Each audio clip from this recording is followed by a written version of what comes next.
Dr. Melo, you are still under oath.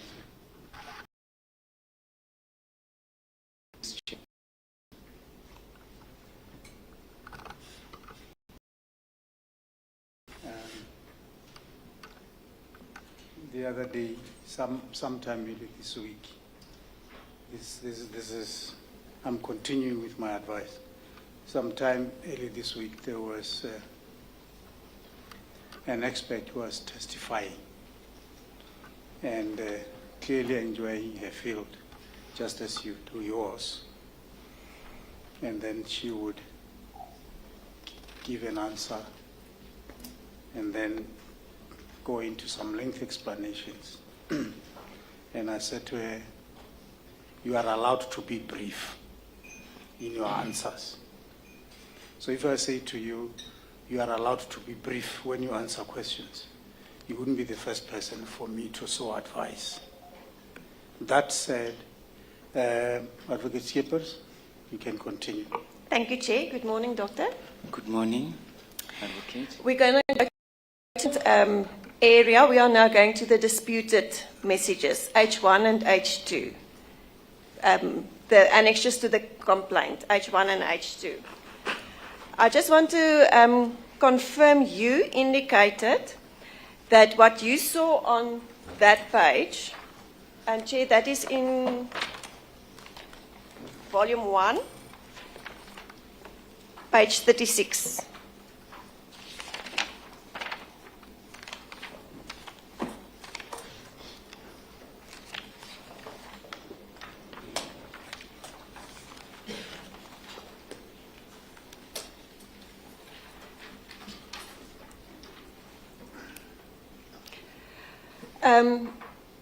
Just tell me if I'm correct. The way that I understood your evidence is that this page is a screenshot of a WhatsApp message. Is that correct?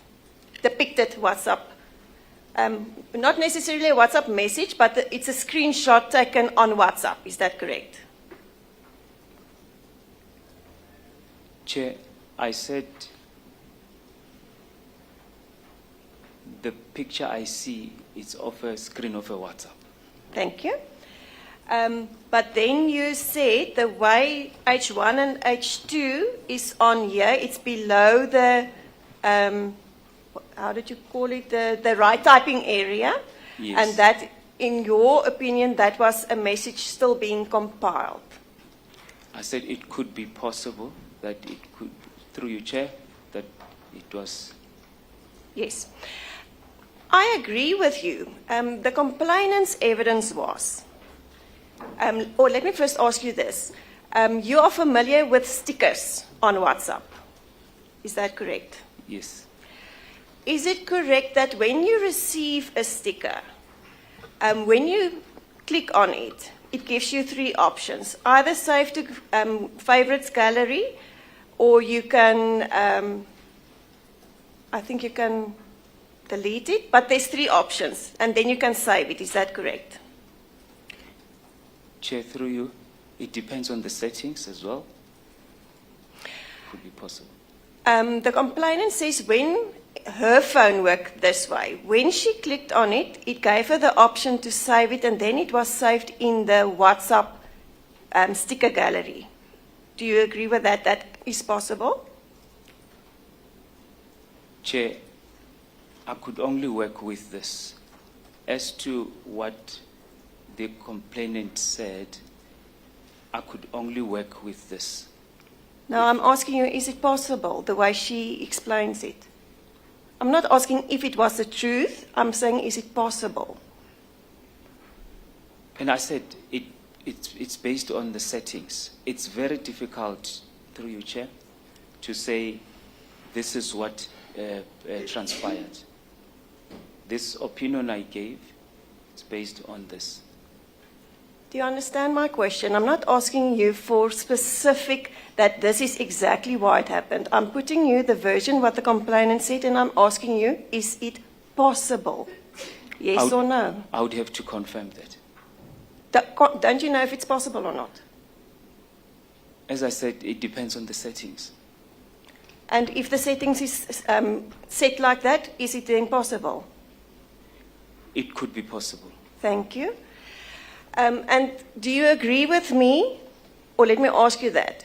That is saved in the sticker gallery in WhatsApp. It's not saved in the photo album gallery on the phone. Is that correct? In this instance, the setting, if they are like that, yes. Thank you.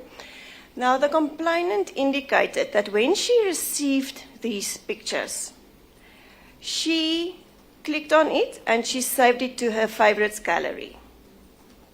You will not know that, but that's what she testified. And when she wanted to take a screenshot, in that messages, when it came through, the messages were, the stickers were already deleted. And the reason why it's depicted the way it's depicted on this picture is she opened the WhatsApp conversation, the last one that she had with the Judge President. She opened the conversation because she wanted to say that these stickers came from him. Then she opened her sticker gallery, where these two stickers were, to say, in her way of trying to prove that it was him, she took a screenshot there. Is it possible the way she said, testified? Chair, I wouldn't know. Thank you. I wouldn't know because, yes, no, I wouldn't know. You wouldn't know. So just to make it clear so that you also understand, the way it is here is not to say that these stickers were in this conversation. The complainant was very clear. She did not receive it during this conversation on this page. She only wanted to show that it came from the Judge President. I wouldn't know, Chair. But you also cannot say from whom she received the stickers. Is that correct? I wouldn't know, Chair. So you don't know the sender of the stickers. It could be anyone. I wouldn't know, Chair. Thank you. Then we can move to K8.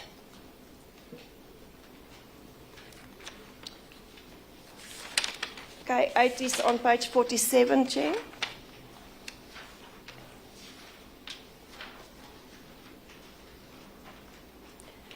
That is the image of the private part. Is that correct? K8. Yes, K8. Yes, And yes, that, Chair. am I correct to say that you say that you cannot, on how it's depicted here, you cannot say if it's from a WhatsApp message or not, because the way this photo is taken? I said, through you, Chair, based on the reference of the template I was referring to, it cannot be confirmed if this was on WhatsApp or not. So it could be from WhatsApp or it could not be. You don't know. Based on the template I was referring to. And again, on this one, you also cannot confirm whether or not who the sender of this picture was. You don't know. Based on the template. Thank you. Yes, Chair. And it is possible, the complainant indicated that she sometimes cropped pictures. When she took a screenshot, she cropped it, so then it's possible that the rest of the WhatsApp message will not be there. Is that correct? I wouldn't know, Chair. But it's possible. You can crop a photo, a screenshot, is that correct? To cut out some of the stuff in the photo. You can. Thank you. Then we can move to K12 on page 51.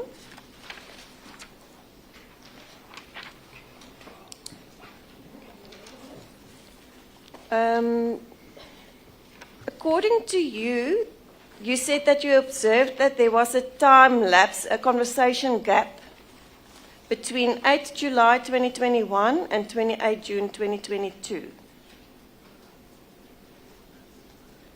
Yes. Why do you say that? Because on this picture, I only see 28 June 2022.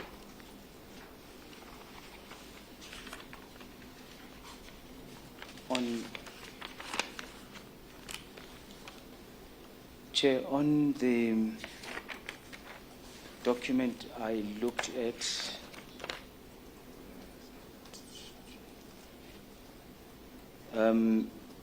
through you, Chair, if I'm following the document correctly, the page before, at the bottom, shows 08 July 2021, that is K11, and then the next page that I got on the document, page 51, which is K12, then I see no other dates before except 28 June 2022. And you base that on what was provided to you, is that correct? Yes, yes. Chair, if this, can we all see? Now, I agree with you, that is Okay. exactly how it is. But Yes. can I refer you to volume 3, page 1249? Assist me with the volume. The Secretariat will come and assist you Is now. this the document? Is this the document? She's coming to assist you. It's volume 3, Chair.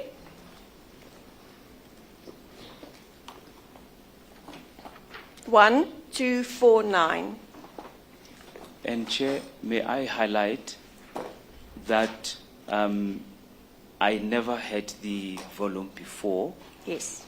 and I think it might be subjective of me to give an opinion while I had only this document. Now, I don't want you to give an opinion. I just want to show you it's no fault of your own.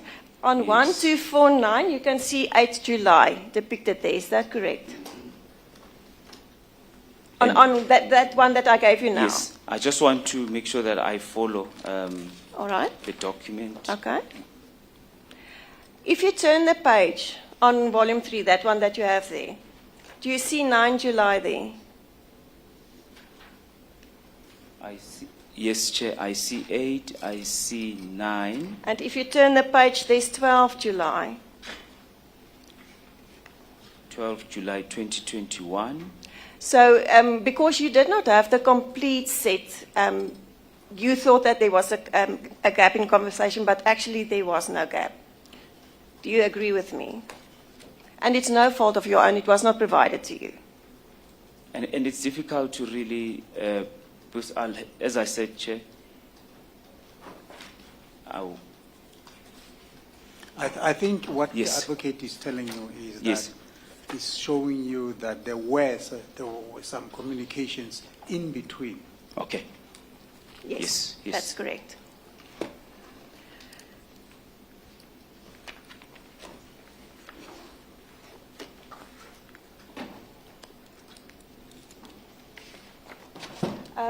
Then we can turn to K13 on page 52.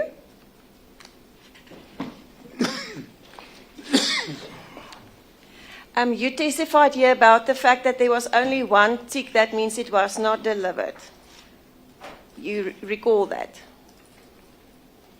And Chair, if I may also to say, the screenshot I observed through you, Chair, that I don't see time, Yes. I don't see other attributes related to the template that I was referring to. So this could also have been cropped. You don't know. I wouldn't know. You wouldn't know. Now, the complainant's evidence regarding this was, at this stage when she sent the message, she agrees that the respondent, the Judge President, did not receive it because he already blocked her at that stage. You cannot dispute that. We agree with you that it was not delivered. I wouldn't know, through you, Chair. Thank you. We can then move to Annexure N. That's on page 58.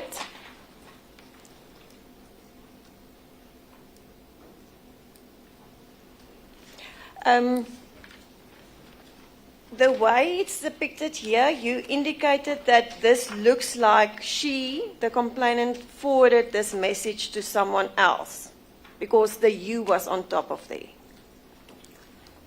You don't know, but it looks like that.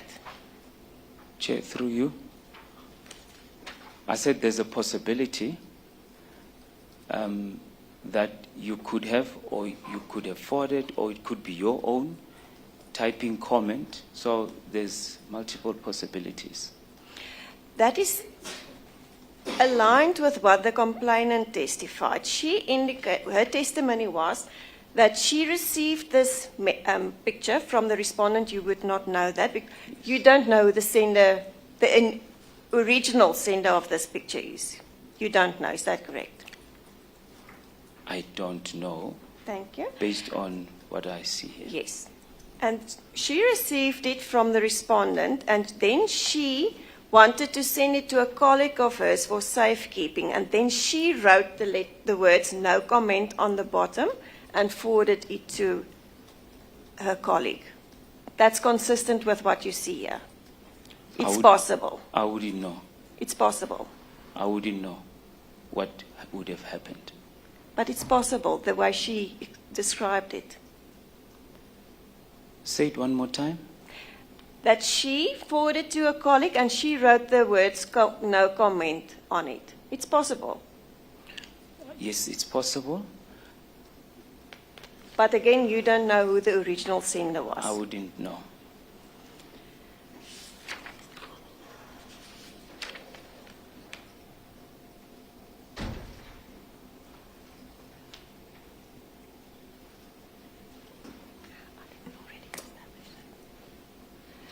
Maybe we can go to Annexure P. That's on page 61.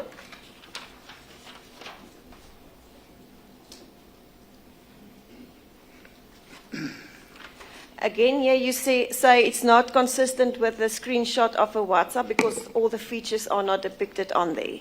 Is that correct? Yes.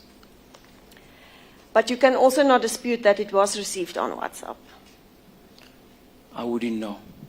You also don't know who the sender of that picture was. I wouldn't know. And it could have been cropped or saved in the gallery. You don't know. I don't know. Then I just want to finish up. What you testified here, your expertise relates to technical transmission of WhatsApp and the Unicode. Is that correct? In relation to the tribunal, that's what your evidence is about.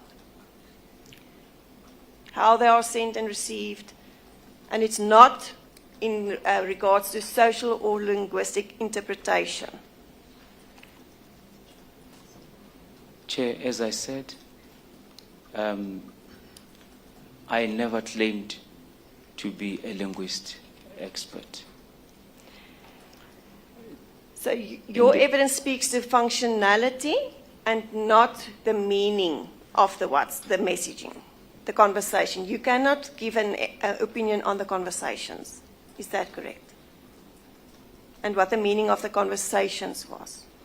I said, through you, Chair, that I looked at the usage of emoji and in line with Unicode, ascribed keywords definition. That has been my position. Thank you, Doctor. I have no further questions. Thank you, Chair. Chair, may I also appreciate the questions, and there's one question that was asked that related to JP said, do you agree or not? I based my opinion on what is in line with the Unicode and the keywords aligned, ascribed to it. Being pulled into the merits of the case I think that we'll leave it to the tribunal. Thank you, Chair. No further questions. Thank you, Chair. Mr. Madonsela. Thank you, Chair. When you were dealing with cropped, what the evidence leader says it's cropped images. She made reference to K13 amongst others. I don't want you to go there, but I want to ask you something about cropping. Can you explain in technical terms, if you can, what cropping means or what it involves? In simple terms, through you, Chair, it can be done on any computer device. But in this instance, you take a picture, or you grab, as a simple terms, you grab it, then you shorten it or you cut it to the size of what you want.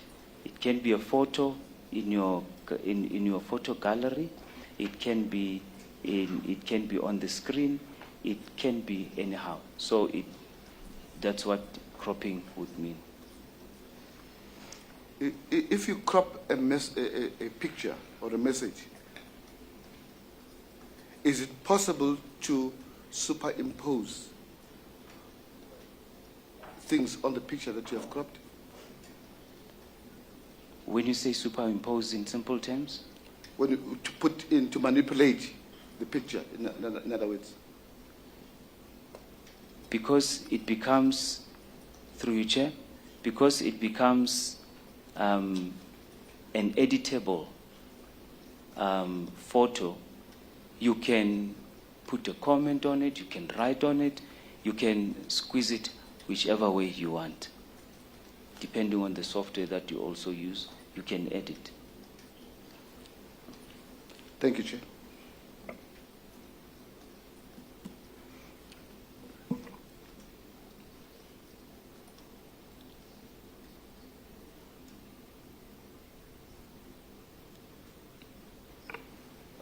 Dr. Millo, just one question for you, please. Yes. You mentioned Unicode and Emojipedia. Yes.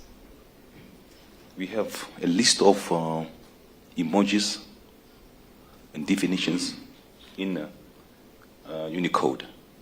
Yes.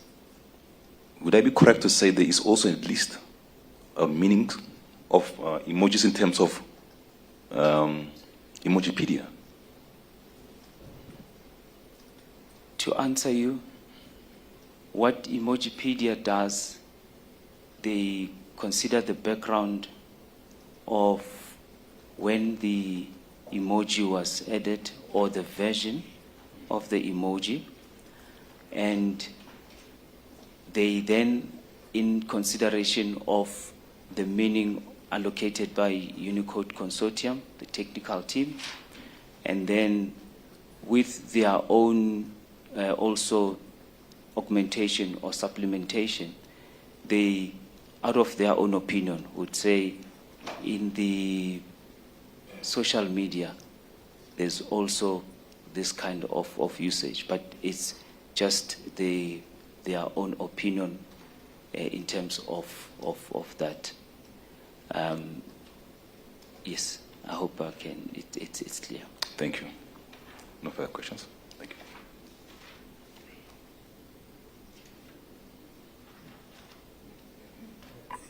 Thank you, Dr. Melo. You are excused. Thank you for your time. Yes, and I really appreciate and all the best to the tribunal. Thank you. Okay, thank you.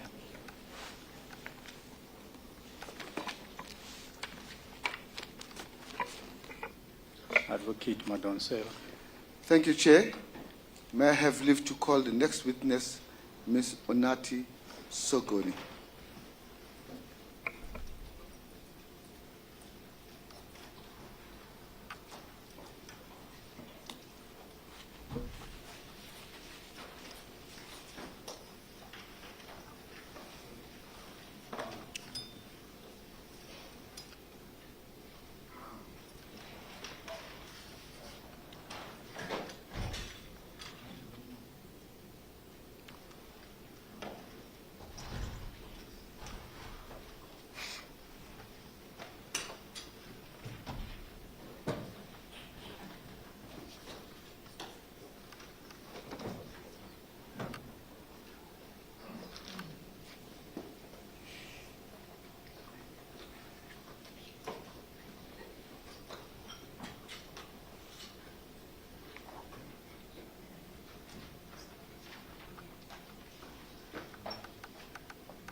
For purposes of this witness, may I please ask the tribunal to have regard to respondent's bundle, page 340.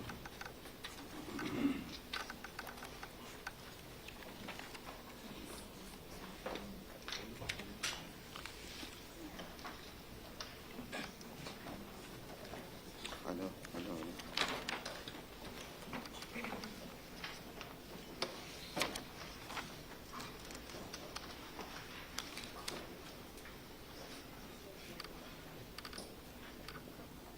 And this one.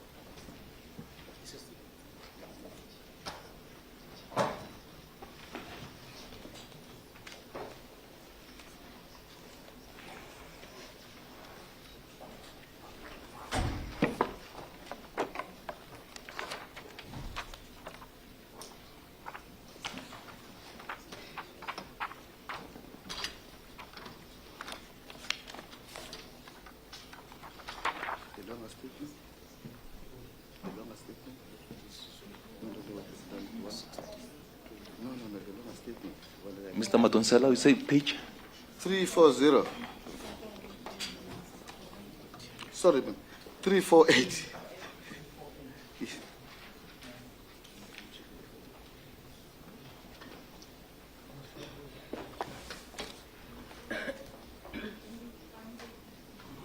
It's volume 1, respondent's bundle.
Bundling, yes.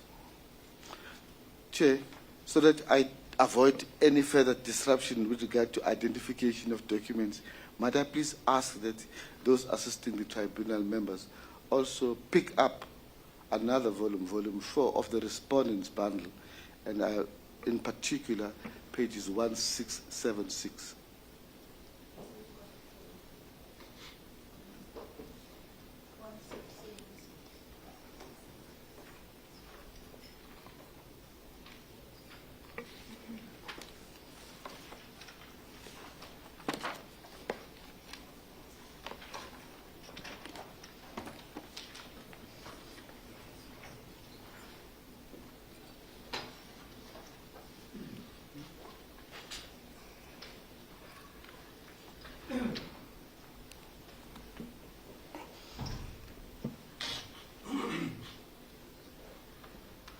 Can I continue, sir?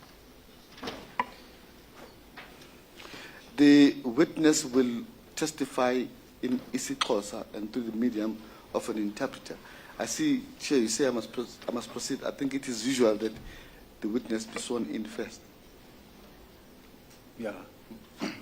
Thank you for reminding me, although I'm not sure. I had forgotten. But Ma'am,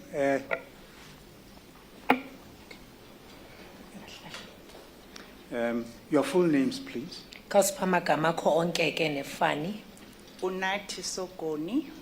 Unathi Sokoni. Yes. Do you have an objection against taking an oath? Ingaba unengxaki nokufunga okanye nokuthatha isifungo? Andinangxaki. No objection, Chair. Do you swear that the evidence you are about to give will be nothing else but the truth? And if so, would you raise your right hand and say, "So help me God"? Ingaba uyafunga ke uba ubungqina bakho buya kuba yinyaniso yonke, nyaniso yodwa. Uba kuya kuba njalo, sicela uphakamise isandla sakho sase-right, uthi ndincede Thixo. Ndincede Thixo ndithethe inyaniso. Swearing, Chair. Thank you. Mr. Madonsela. Thank you, Chair. Mr. Sogoni, where do you work?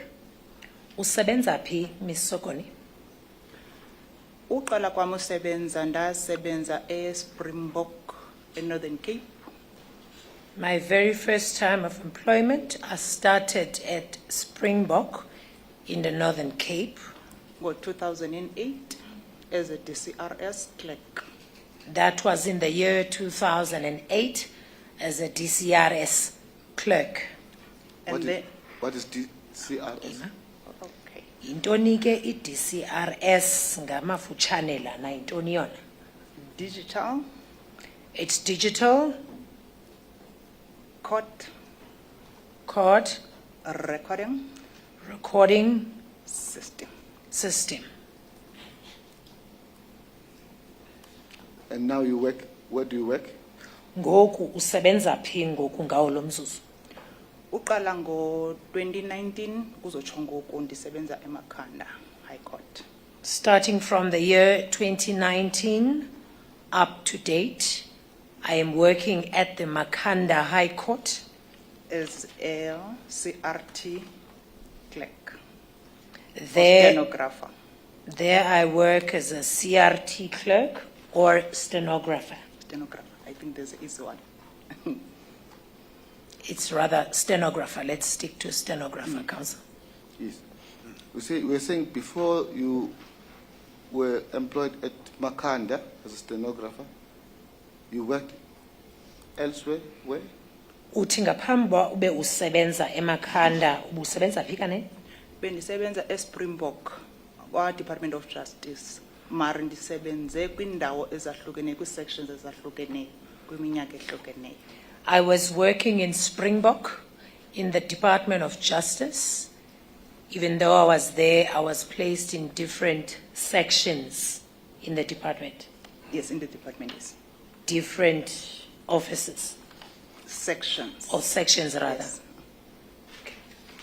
Can you just tell us, under what circumstances did you transfer or did you become employed in the Makhanda? Khawusichazele ke ukuba kufikelele njani okanye bekuphansi kweziphi imeko apho uye wakwazi into yobana uzibone ngoku sowusebenza eMakhanda. Okay, kwa Justice eSpringbok nasebenza kakuhle kakhulu eNorthern Cape. In the Northern Cape under the Department of Justice, I was working very well. Qha ngenxa yezinto ke zobomi ndifuna utshintsha ubomi after ndidivorcile ndifuna ubomi uqala ubomi obutsha. Due to life changes, I needed to also start afresh as a result of also the divorce that I had gone through. I therefore decided to start a new life. Now, you then came back and worked at Makhanda High Court as the stenographer, as you said. Waze ke ngoku wazokusebenza apha eMakhanda njenge-stenographer njengoba busutshilo. Yes. Yes. And when you worked at Makhanda, did you have any interaction with the complainant in this case? Ngeli xesha usebenza apha eMakhanda ke ngoku, ingabe ukhe waba nalo unxibelelwano phakathi kwakho nalo ufake isikhalazo? When saba ngabahlobo ngo-2019 fika kwam. Yes, we became friends in 2019 upon my arrival.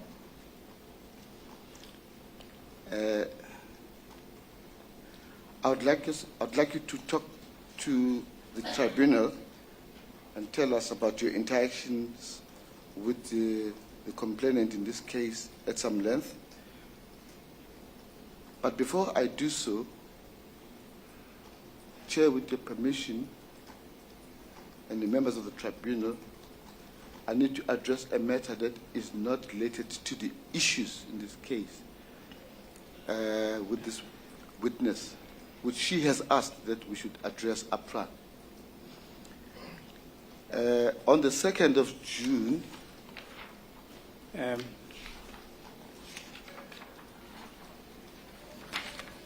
was just wondering. Sorry, Chair? I was just wondering, when you say you want to deal with a matter which is not related to this, I don't know exactly what word you used. Yes, Chair. For the record, on the 2nd of June, and we have I'm placed... not sure whether we should get into the 2nd of June. Let's clarify that first part, the introduction you made. It sounded as though you were saying, let me deal with a matter which has nothing to do with these proceedings. Oh, no. It has, which has got nothing to do with the merits of the case, but it has everything to do with these proceedings. Except the merits. Yes. All right. Before...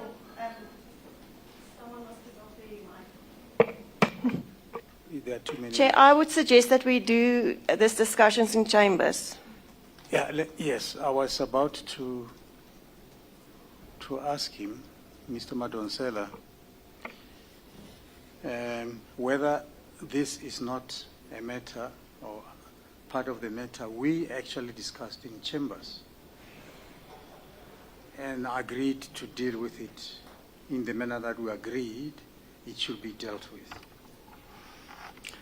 Is it not part of that? It was not indicated to be dealt with in chambers. Sorry? It was not indicated that it would be dealt with in chambers. No, there are certain issues that arose. We received correspondence Yes. prior to the commencement of these proceedings. Yes. Correspondence which raised some issues and accusations and counter-accusations and the like. We then dealt with those things in chambers on Monday. Is it not part of that? Chair, I don't remember this one being dealt in chambers. I might be wrong. Well, of course, you were there in chambers. We will be guided by you, but what I'm saying is that I hope you will bear in mind certain agreements that were reached in chambers. But if you feel that it does not fall within that area, well, that's up to you. But I'll be profoundly disturbed if we are going to find ourselves dealing with the issues that were exchanged during correspondence, which I thought were settled in chambers on Monday. Chair, I would... Sorry, I did.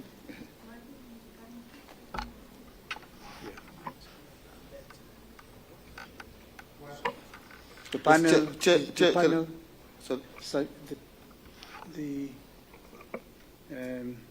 if you want to deal with that matter, you know better than we do. Out of caution, the panel would like to adjourn and that aspect be raised in chambers. I agree, Chair. Is that when these proceedings commenced on Monday, the first thing that the evidence leader placed on record in public was that there has been an allegation of threat against the complainant, referring to this witness. And this witness deals with... No, Chair, I never said it referred to this witness. I said we don't know who the threat came from. We don't know the origin of the threat. No, we know the origins of the allegations. No, we don't. We have them on the 2nd June letter. No, I think we adjourn. Please, let's meet in chambers. We adjourn.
in light of the issue that Advocate Madonsela has raised, the tribunal decided to recall proceedings on Monday, just to listen to the tapes as to what was discussed on Monday.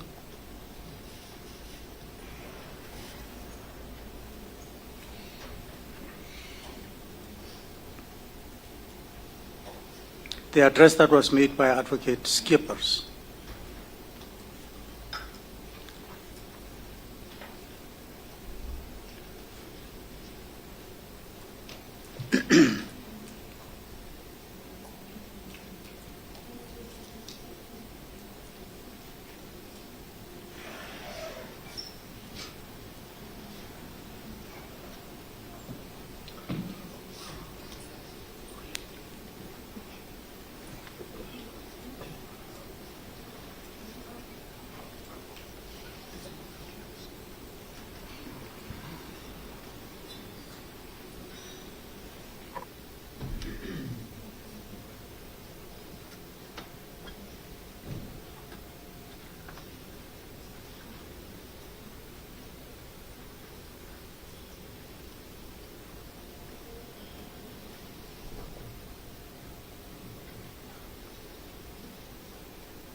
If I may say so, if you have got some challenges about that, let's shelve that issue and then we proceed with the hearing of the matter. We may do so in due course if the need persists to exist.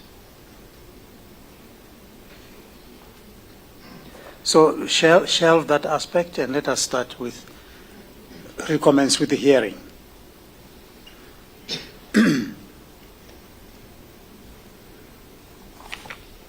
Ma'am, you are still under oath. Safungile ke uba uzawuthetha inyani. Are you with the recordings?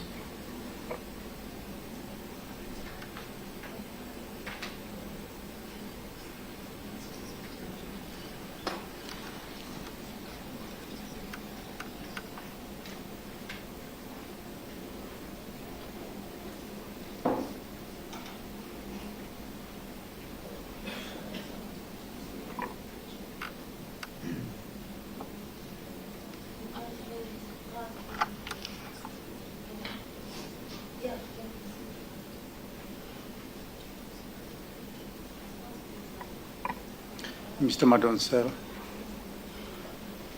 Chair, is the indication that we are ready? I hear some whispering. Somebody indicated to me that they are ready, we can proceed.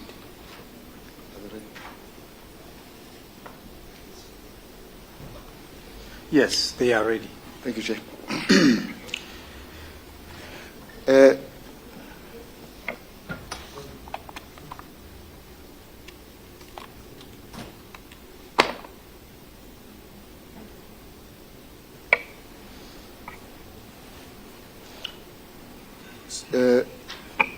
Ms. Sogoni, before we stood the matter down, you were explaining that you and the complainant became friends when you arrived in Makanda. You recall that? Ngaphambi kokuba sinqumameke okwethutyana uye wayikhankanya into kokuba wena nalo ufake isikhalazo naye naba ngabahlobo ukufika kwakho eMakhanda kumnyaka ka-2019 kunjalo? Ewe, Chair. That is correct. Are you still friends? Nisengabahlobo ke ukuzokuma ngoku? Hayi asingabahlobo ngoku sobabini. No, we are no longer friends, the two of us. Why not? Ngoba Unobangela singabi ngabahlobo yindlela aziphatha ngayo indlela aphatha ngayo abantu. The reason of us not being friends anymore, it's the way she conducts herself and the way she treats other people. Okay, let's not get into those details. Let's deal with the times when the two of you were friends. Masingangeni ke kwezo nkcukacha okwangoku, kodwa masingene ke kulo mcimbi okubana ngela xesha beningabahlobo. Sake sijonge apho kuqala. You said you arrived in Makanda in 2019. Uthi ufike eMakhanda ngomnyaka ka-2019, kunjalo? Ewe, Chair. Yes, that's correct. And when you were friends, did you have any discussions about your relations with the judges? Ngela xesha nanisengabahlobo, nanikhe nayo na incoko ngokuphathelene nobudlelane kwi-judges ezi? Ewe, kuba sasizitshomi sasincokola. Yes, because we were friends and we will have conversations. What? Can you just stop there for a while?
Mr. Madonsela, you finish us with a statement by the witness. I did. Yes. There are two, in fact. Sorry? There are two statements. The one at 348 Mm-hmm. and the other one at 1676. 16 in your bundle. In respondent's bundle. The one is 348 is in volume 1 of Yeah, the that respondent's one I bundle, have. and there's another one in volume 4 at page 1676. Another one was circulated. Billion. Oh, no, it's the same thing.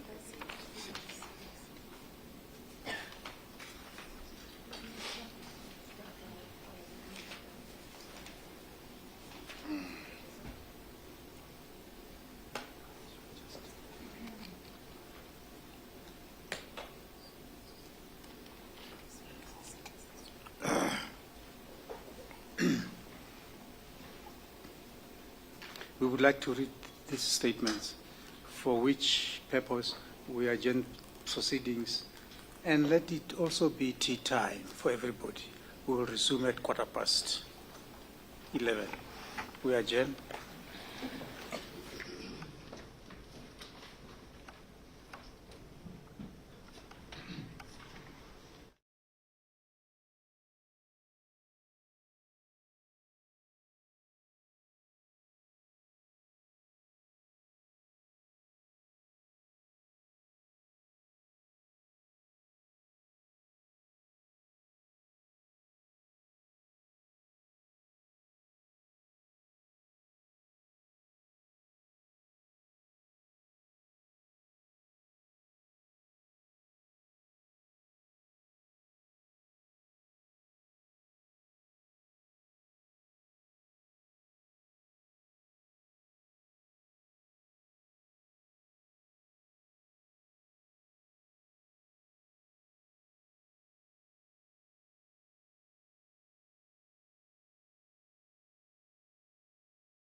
I understand you are able to retrieve the part that we asked you to play earlier on, which you are not able to do so. If you are ready to play that part, please do so.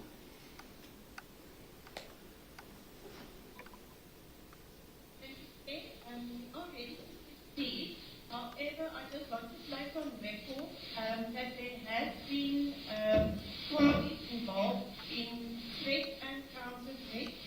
Both are parties to this tribunal, but I don't think it's necessary to unpack the details. There has been a criminal case that has been opened at SABC, and they are investigating it, so I am just informing the tribunal that there has been threats and counter-threats, notifying you, but I don't think it's necessary for us to go into detail of that.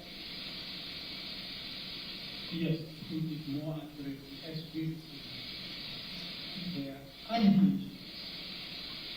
threats and counter-threats. That is correct, Chair. And then there was just a preliminary factors that needed to be dealt with. There's a question whether or not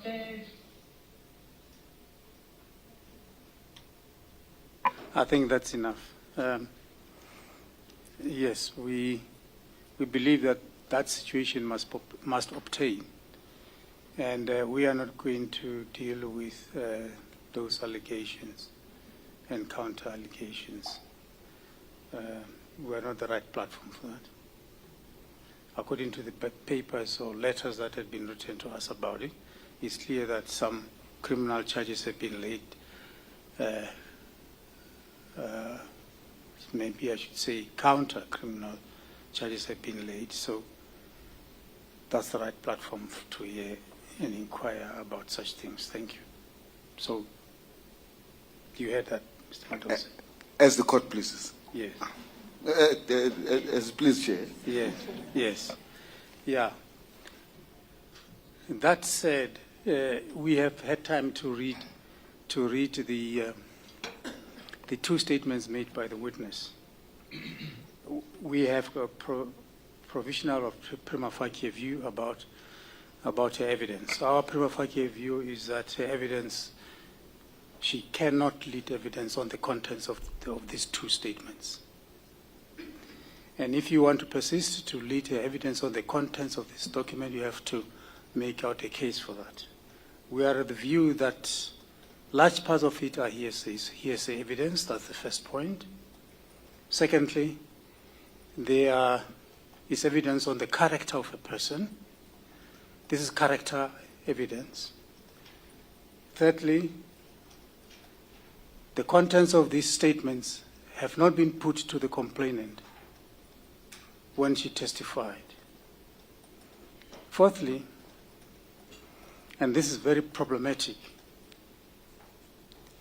because of the nature of its nature, the contents of these two statements are going to cause more difficulties than that. In ordinary legal language, we say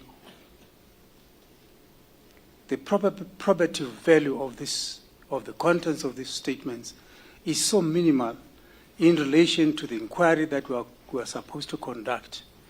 And in that sense, therefore, technically it's irrelevant. So, Mr. Sikakani and the other parties, I hope you're listening, and that is the point prima facie view we're taking. The contents of these two statements are not admissible for the purpose of these proceedings. And if you want to persist with that, Mr. Madonsela, you may have to, I don't know, you have to bring a substantive application or whatever, I don't know, but that is our prima facie view.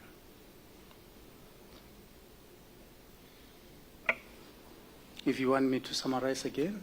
No. I've heard every word. Yes.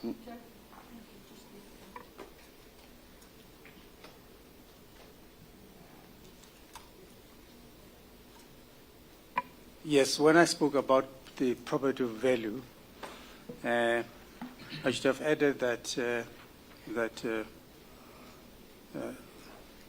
it would be prejudicial to the complainant, the contents of these. And the prejudice that would occur to the complainant in this case, when you compare it with possible probative value of this statement, the prejudice far outweighs any probative value of this statement. And as I said, it's technically irrelevant as a result. It raises more problems than at any value to our mandate. Mr. Madanser. Chair, may I please ask on your precursory statement that it is a prima facie view that you hold. In relation to that, I understand it to mean, and I'm asking so that I get clarity, if you are open to persuasion otherwise. Well, you see, we cannot, having looked at these two statements, take a final decision without hearing you. That's why we speak of prima facie value. We don't believe in miracles happening, but miracles do happen. Things do happen that you least expect. You may be able somehow to persuade us, but it would not be correct for us to take a final decision without hearing you first, and also hearing from the other side. That is why we prefer to use the word prima facie. Chair, I do not propose that we spend a lot of time on this determination on this issue, in the sense that you should provide us a longer period of time to prepare a substantive application to motivate that you should hear the evidence of this witness, at least in some part, or maybe a narrow part. I do propose, Chair, with your permission, and the members of the tribunal, that I make 2 or 3 points, very brief points, on it, and then leave it to you, in considering those points, to decide whether you are persuaded or not persuaded. And the purpose... Immediately. Yeah? Sorry, to do so immediately. Sorry? To do so immediately. Oh. That is my proposal. Yeah, well, of course, if you are ready to deal with the issues that you have raised, you can proceed. Yes. Chair, thank you, Chair. In motivation for you to hear the small part of the evidence that I will allude to now, which will be given by this witness, and address myself to its relevance, and also to deal with the prejudice that it might cause to the complainant on the basis that it was not put to the complainant. Those 2 aspects. Let me start with relevance.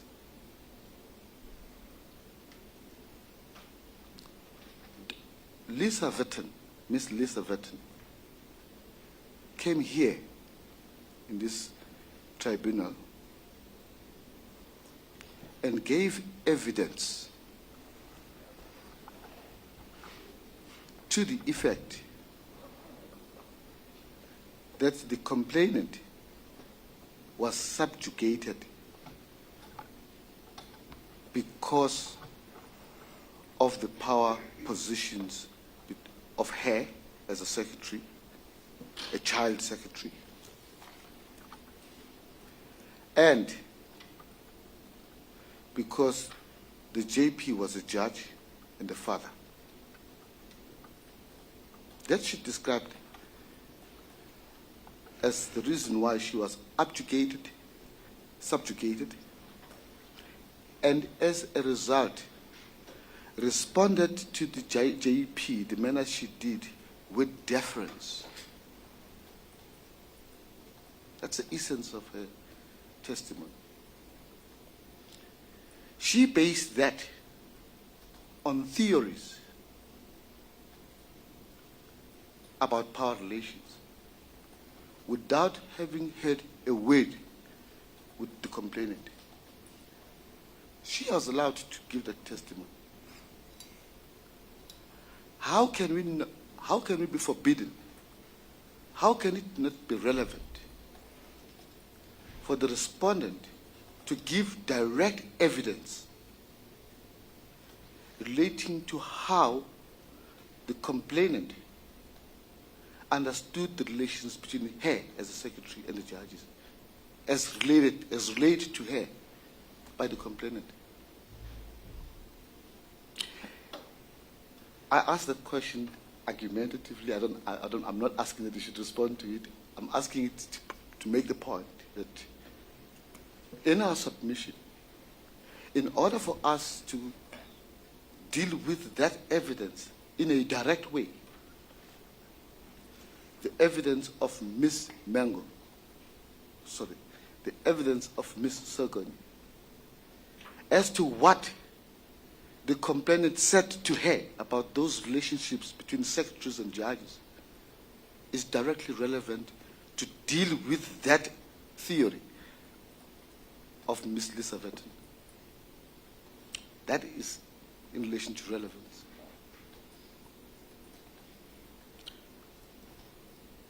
And that is all that I need to put on record through this witness about what Ms. Mengo understood the power dynamics between them as secretaries. She as secretary. The complainant, as advised by Ms. Mengo, what she advised her on how she should relate with the judges in the division and where power lay, as she understood it, she being Ms. Mengo. That is not hearsay evidence. This witness is going to talk about what Ms. Mengo directly said to her on that direct topic. So we say it's relevant. There is, we accept, prejudice to the complainant because that version was not put to the complainant and was not dealt with in the presence or maybe during the time that the witness or the complainant was testifying. That's true. But we've got two answers to that. Firstly, of course, it was not put to the witness or to the complainant because we were content with dealing with it at that stage without any need to call Ms. Unati Sogoni, because it could be dealt with through cross-examination of her own evidence without the need of calling a witness on that topic. But the real reason why it arose sharply that we should call this witness was because Ms. Lisa Vetten was called very late in the day when all the other witnesses had testified. Her summary was only provided to us when all the witnesses had testified. I mean, evidence leaders, witnesses. So we had no way of knowing that the issue of power relations will arise. Nowhere any time before the complainant testified.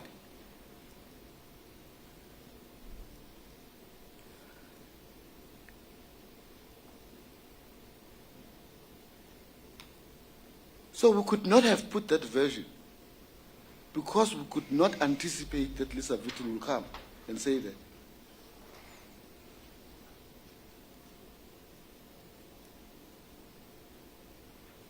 As it were, to embellish the complainant's allegations that she had power, there were power dynamics.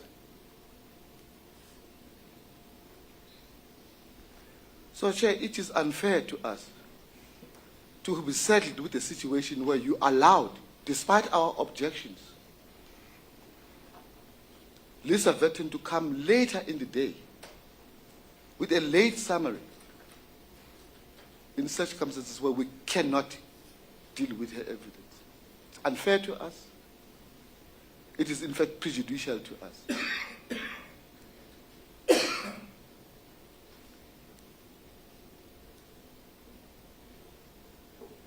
So we say, on that score, to ameliorate the prejudice that may arise, it is not the kind of prejudice that cannot be assuaged or remedied by recalling the complainant in relation to those issues. If it becomes so important for the evidence leader and for this tribunal to do justice to the complainant and put these versions to her, that is the proper course, rather than excluding evidence that is relevant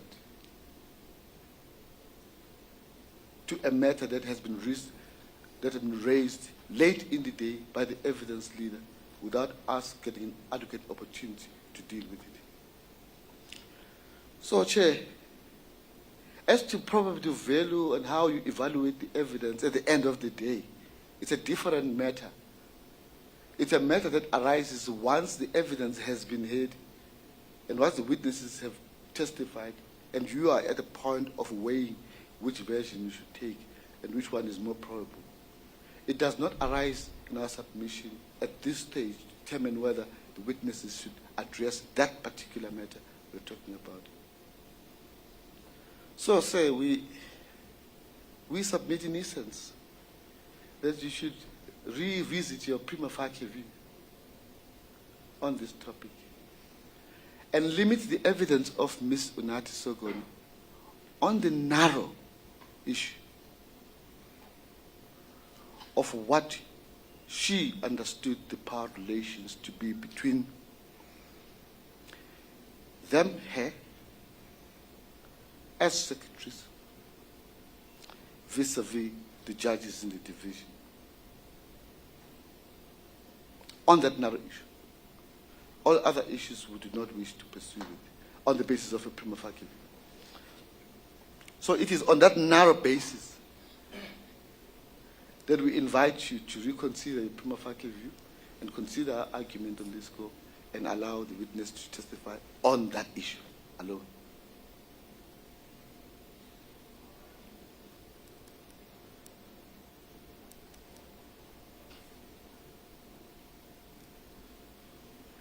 And that issue, Chair, just to deal with the point that you raised as to the character of the evidence or the nature of the evidence, we say that that issue is not and does not raise character issues on the part of the complainant or any other person involved in the statement. That is not the kind of the evidence that will deal with the character of the complainant, in the sense that it will not raise difficulties, more difficulties, as you put it, Chair, in relation to other people who are not connected with the case. So, Chair, we say that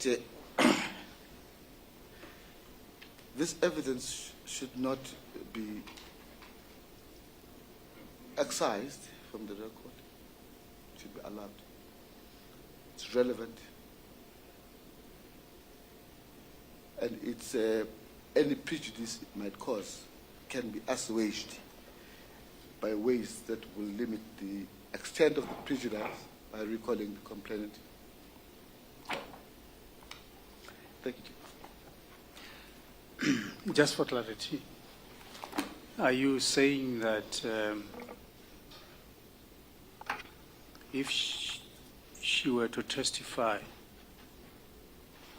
it would only be on one aspect and one aspect only, namely, as you put it, the issue of power relations? Yes, only that.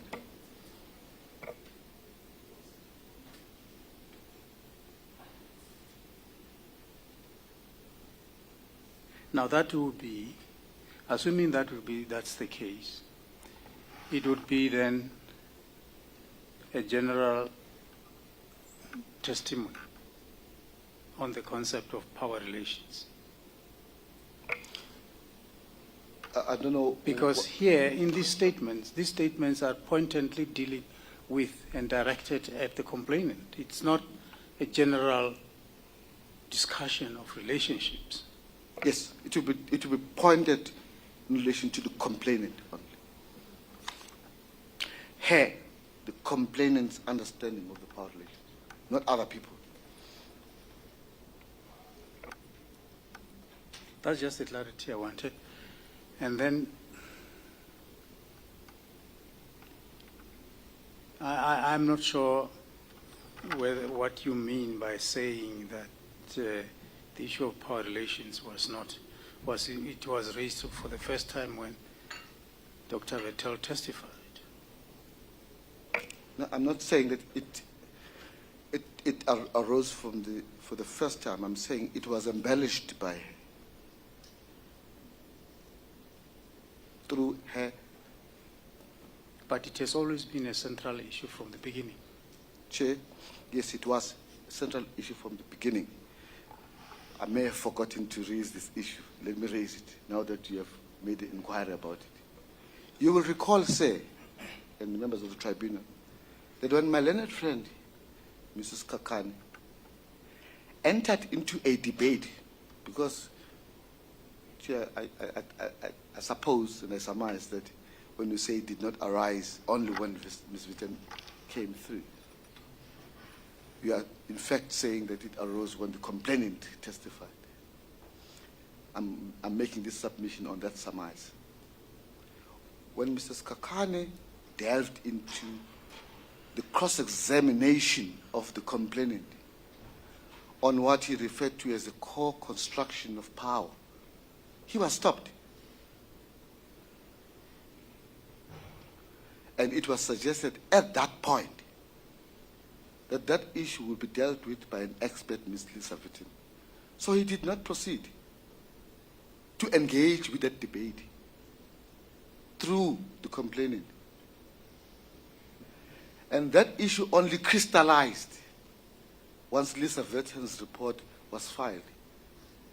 When it was filed, right at the end of the evidence leaders' witnesses, when all witnesses had come and gone.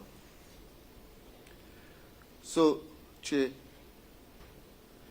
it may have arisen, but it was not pursued and ventilated properly with her, because it was suggested at the time when Mrs. Kakane raised the issue of co-construction of power and theories of power, that that issue must be raised with Lisa Witten, who was to come in a later time. So, Chair, you're right. It was always there, but it was not allowed to be pursued sufficiently as it arose when Ms. Lisa Witten came to testify late in the day. So the point I'm making, Chair, if I don't want to be like witnesses who continue answering questions, even if they have been answered. The point we're making, sir, is that the issue could only be dealt with properly once Lisa Witten's report had been filed. Just another thing first, a remark that I've got to make, because I think my colleagues may want to ask questions for clarification. I have read these two statements. I'm unable to say they are actually just about power relations. But I can confidently say that these statements are about the complainant.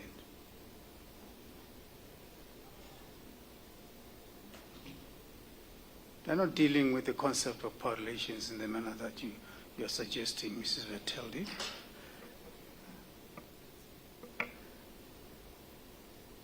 Chair, you say that it's not only, you are right, it's not only about that. There are other aspects that deals with the character of the complainant. But those are not the portions I wish to lead her on. I wish to lead her on the topic, one topic, of relations between secretaries, admin staff, and judges.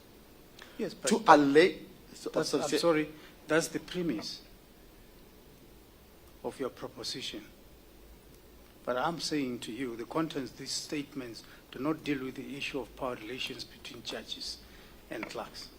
They deal with Mrs. Mengo, her life, her sexual life, and many other aspects of her life.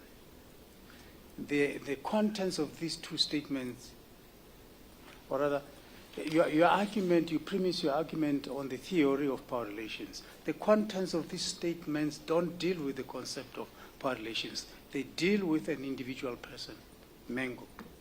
They deal with relations between secretaries and judges. And I'll limit that debate to paragraph 9 of the second statement.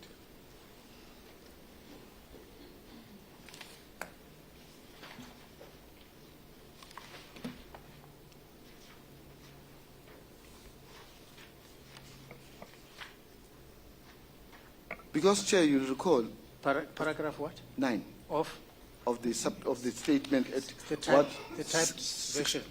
Typed version is 1677. Paragraph 9. Because, Chair, Ms. Lisa Vetten came here and theorized based on WhatsApp exchanges that the complainant was a child secretary facing a father judge. How can it not be relevant to that topic? With how Ms. Mengo understood the relationship that she should have, or she can have, with a father judge. How can it not be?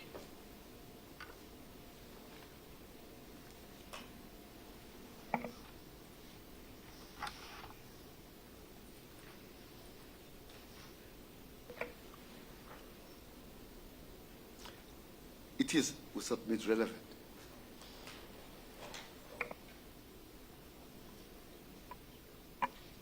Are you finished?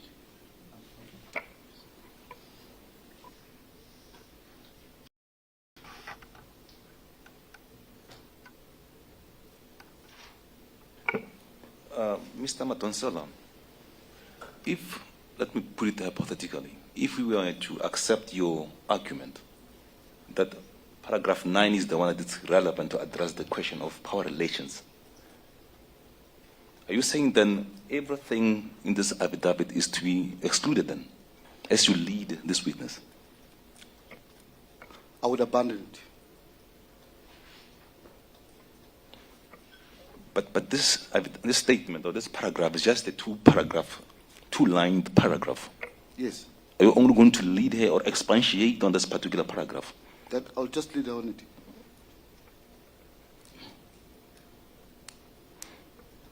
Thank you.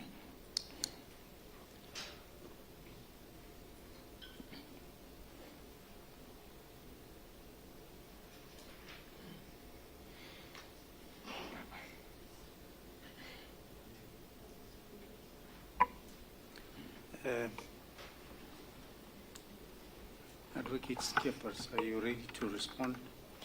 I am. I know Advocate Buttender also wants to respond. I'm of the view that it is not relevant.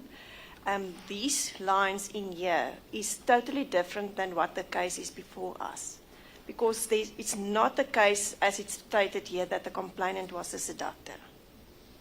Nothing like that was ever laid or put to the complainant.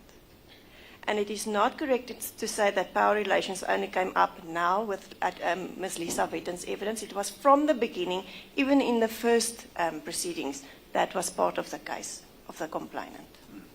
So I'm of the view that it's my submission that it is irrelevant and should not be allowed. Advocate Butland. Thank you, Chair. Chair, the argument we've just heard is worrying on many levels, but let me just try to deal with what we've heard.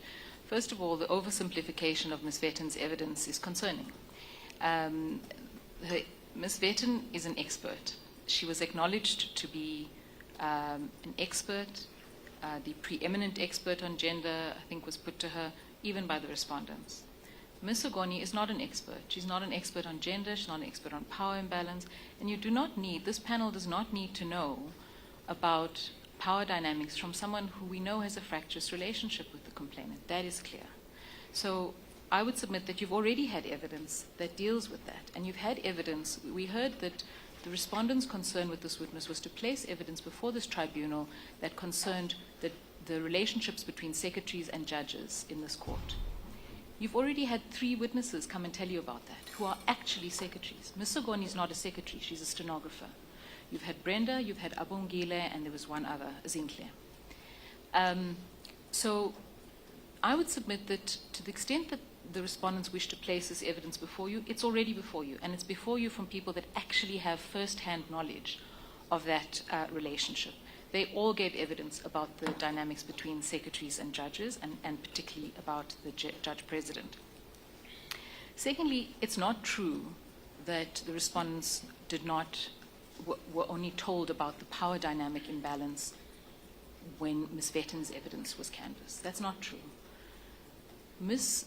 Skeepers dealt with power dynamics in her opening statement.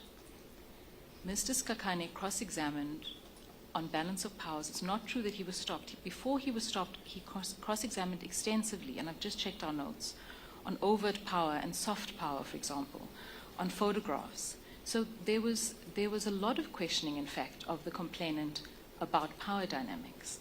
So it was prefaced right from the beginning. The complainant was only asked about certain things theoretically. She was not asked about the things that this witness wants to come and give evidence on. The respondents were given ample opportunity to get their own expert. We adjourned at the last session, and we gave them an opportunity to find their own expert and tell this tribunal if they had a difficulty doing that and needed more time. They did not. They chose not to. And I'm not suggesting that Ms. Vetten's evidence came early. It did not. I can't suggest that. But that prejudice was cured. We specifically talked about curing that prejudice by affording the respondent an opportunity to get an expert. That would have been the appropriate way to test her evidence. They chose not to. Then I heard a suggestion about recalling the complainant. Well, there have been many times when I've thought that the complainant should be recalled, because there are many things that were not put to the complainant. And if this complainant is recalled, then I will submit that she must be asked about all of those things. If the process is to call her back, then all of the things that she was not asked about, that this tribunal heard evidence about, must then be put to her, and she must be given an opportunity to contradict that. But with all due respect, the evidence that this witness seeks to give is neither relevant nor is it necessary for this tribunal, because you've already had enough evidence on that specific question, and you've had it from people that actually have first-hand knowledge and do not have any question about having a fractious relationship with the complainant. So I would submit that the panel is correct to regard this evidence as inadmissible, and I would submit that we would agree with the panel. Thank you. Thank you. You want to respond? Very briefly, I just want to say, to put it on record, that I can understand when Advocate Bartlander, SC, takes the position she's taking to protect her client.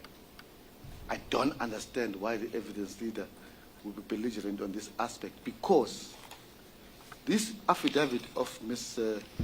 Sogan was given to the evidence leader long before the proceeding started. And she never pursued it. In an inquisitorial inquiry such as this one, it was incumbent upon her to at least deal with the allegations that Ms. Sogoni dealt with in her affidavit before this proceeding started. She didn't pursue it. So she can't complain about that. Well, if the complainant is to be recalled and has to deal with everything else, well, so be it. It's the choice of the evidence leader to deal with it. But that's the only way you can cure prejudice that will occur to the respondent if direct evidence relating to the complainant's understanding of her relations, how she relates with the judges, is to be led by a witness. That's the only way you can cure that prejudice, if it arises at all.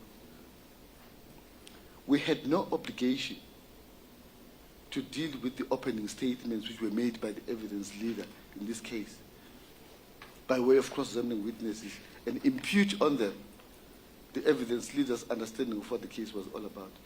We had to wait for witnesses to come and testify to that effect. And Ms. Vitan came, as I said, late in the day. So we're in that position, Chair. We need a ruling on this point. We will accept whatever outcome you put to us. But it will be unfortunate if we submit. If evidence that is critical to the assessment of Lisa Vettel's assertion is excluded, it will be a sad day.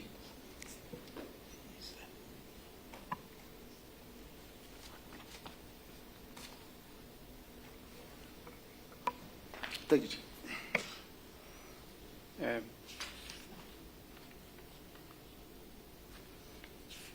By the way, just refresh my memory, if you did answer to this question. Why was this not put to the complainant? Paragraph 9.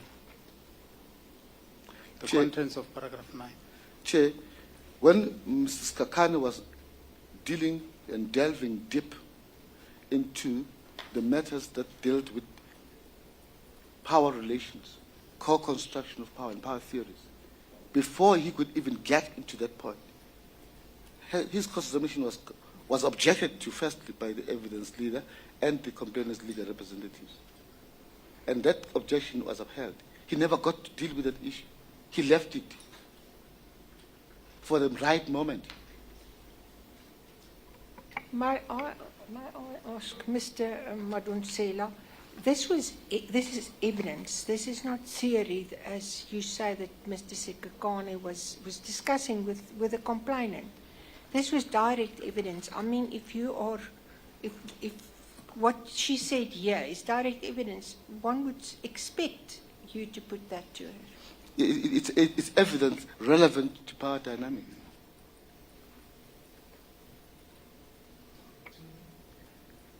It's evidence pertinent to power dynamics, which was canned right at the start. I don't know why my little friends say that Mr. Kakane was not stopped. The record is clear that when Mr. Kakane delved into the theories of power, developing the argument, it was the complainant's legal representatives, or maybe I'm saying those seated on the other side. I see Ms. Butler is shaking her head. Those seated on the other side jumped up and said, well, she doesn't know anything about power relations. Deal with that with the expert witness. So the matter was left at that point before Mr. Skakane could delve onto the question. So the answer you are giving to my question, why was this aspect not put to the complainant? Your answer is that we stopped Mrs. Kakane.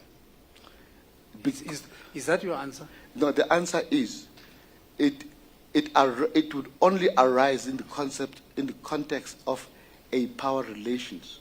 And since that power relations argument or cross-examination was stopped right at the start, it was never dealt with. Chair, can I please just, I don't want you to make a ruling before I have a chance just to respond to that. I said when I addressed you that I'd looked at our notes. It's correct that I objected to Mr. Skakane's line of questioning. And Mr. Skakane continued questioning. In fact, he continued on things like photographs and talked about very specific things related to balance of power. And so I would simply ask this, if that's what you're going to make a ruling about, then I would ask that you go and look at the transcript of what happened then, because we disagree that you were not, that Mr. Skakane was not allowed to cross-examine on that issue, and that my objection stopped him from doing that. It did not. Thank you. Thank you. I think. all set, I think we will adjourn and to go and consider the issue.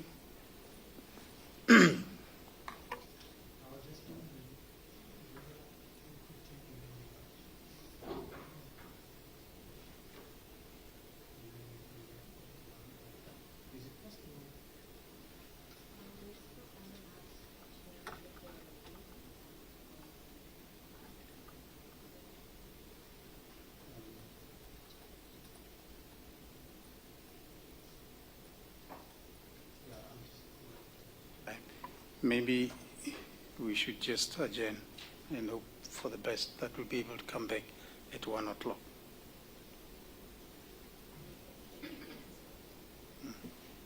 An hour from now, maybe.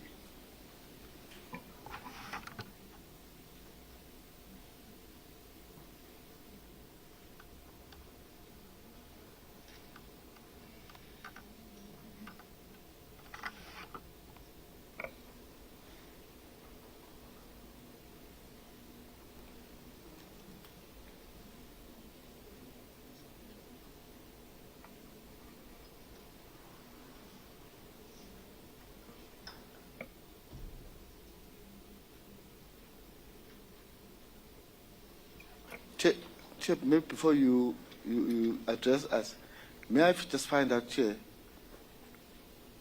what is anticipated will happen today? It's a Friday, and are we going to go up until the usual 3:30? Are we going to break early?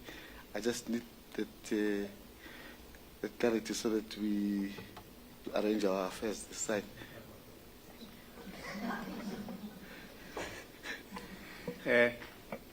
Assuming that we rule against you, what would be the implication? Is there any other witness? Yes, the respondent is here to testify. Oh, okay. Would the respondent have been ready to, excuse me, not respondent, would you be ready then to let the respondent comments?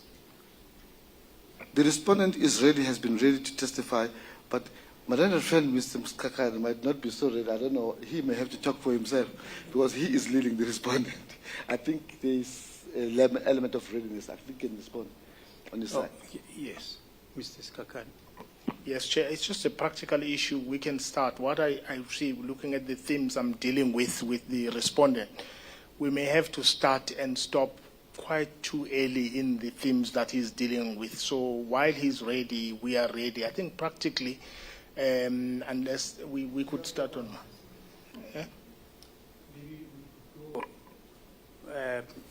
Stop at 3 or past 3, it won't really matter.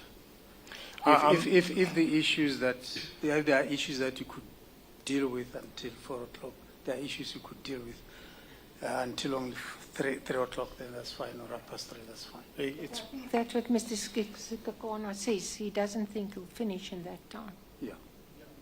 I think I need a day or two. Definitely. But I just think practically we're going to start with something and end. So if the tribunal is ready to start on Monday morning, I could do that. But I'm in your hands. I'm in your hands. I just think practically it may work better to start on Monday when I'm going to do it for the whole day with her, with him. But I'm truly in your hands. Just practically, I would like the tribunal to make a ruling. We both ready, but I just think, and also the other thing may be that we may actually need to adjourn to line up documents. And so I do think we're better off starting on Monday.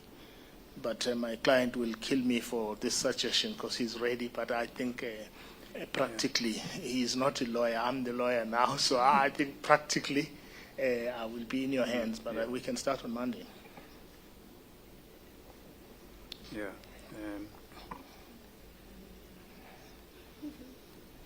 Yeah. I think we should adjourn and then come back. Yeah. Let's adjourn. We'll come back at 1 o'clock.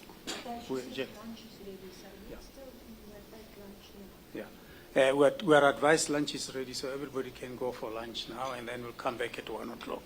We adjourn.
next week. Yeah. We will, however, start at 9:30 on Monday. And we would like to finish the evidence, all the evidence by Thursday next week. And to that end, we would like to suggest that, as I've said, we start 9:30 on Monday, and then sit until 4:30 each day, with the hope of finishing by Thursday. Now that's 9:30 every day until 4:30 from next week. And thank you, Chair. Am I excused, Chair, just for clarity purposes? Oh, yes, Am I excused? you are excused. Thank you. I've been mistaking you for a witness. You are excused. Oh. Well, Advocate Mashawa reminds me that you are excused. Perhaps depending until next week. Not a problem. The office has covered that anyway. Yes. Yeah, we too, Advocate Skippers will discuss that, because we don't know, maybe the complainant will be here and want to translate into isiXhosa. Maybe the JP may exercise his constitutional right to say he testifies in isiXhosa. So the safest thing is just for you to be here at 9:30. Surprises. Yeah. No problem, Chair. Well, Chair, I'm working on his proficiency in English. We will try. Thank you.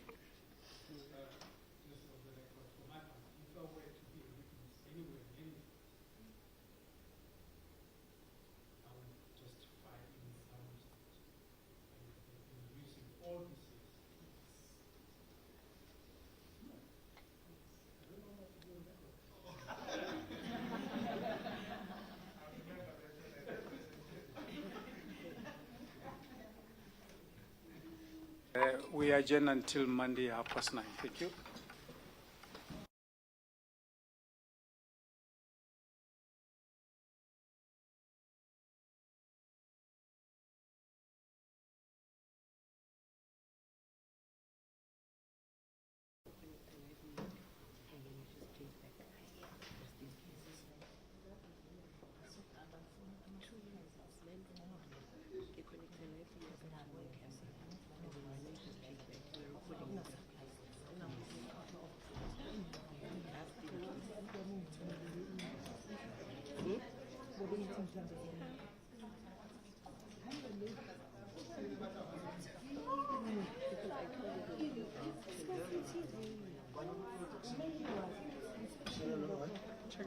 Can I